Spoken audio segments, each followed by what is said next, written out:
Bonjour, je suis Geoffrey, coach en mode masculine et blogueur pour bonnegueule.fr. Et dans cette vidéo, je vais vous apprendre à choisir votre taille. Avec ça, vous n'aurez plus d'hésitation, vous n'achèterez plus des vêtements trop petits ou trop grands. On démarre avec le haut du corps.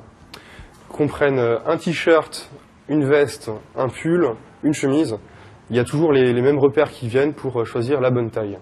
Le premier détail à vérifier, c'est comment le vêtement tombe sur vos épaules.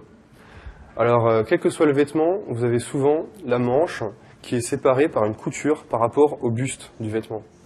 Et cette couture, il faut qu'elle tombe pile sur la cassure de votre épaule. Là où votre épaule fait un angle, quand vous tenez droit les bras le long du corps, il faut que la couture soit superposée.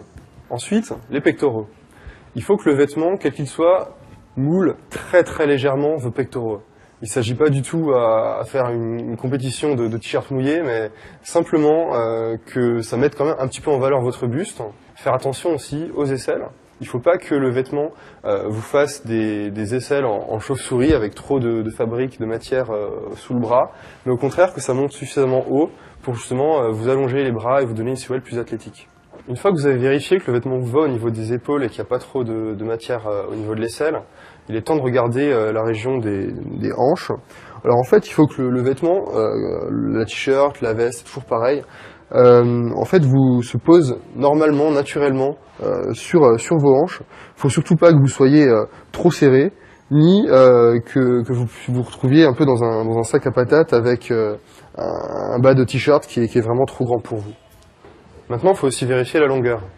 Alors là, deux cas. Le cas du t-shirt, il faut qu'il tombe à peu près un peu en dessous de votre ceinture, à peu près au niveau des poches, comme moi je l'ai là, on voit la poche de mon jean.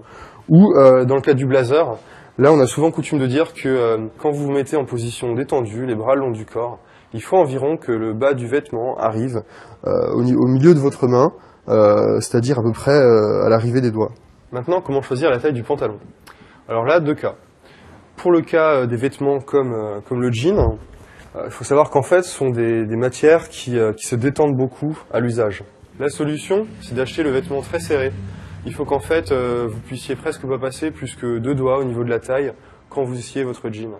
Faites-moi confiance, je sais que c'est très serré, mais le vêtement perd une taille et demie sur les premiers mois de port.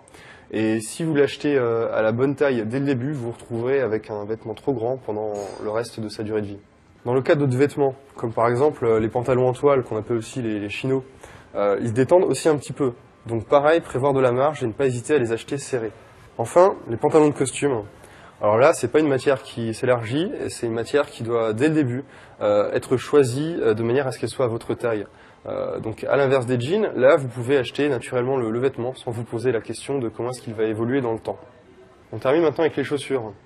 Alors pour la chaussure, deux choses à régler, la longueur et la largeur. Tout d'abord, vérifiez la largeur de la chaussure. Normalement, la partie la plus large de votre pied arrive à peu près à ce niveau-là. Et si vous pouvez enfoncer le cuir, c'est qu'elle est trop grande. Sur l'avant, l'idée c'est que vous arriviez à peu près au bout quand il s'agit d'une chaussure à bourron.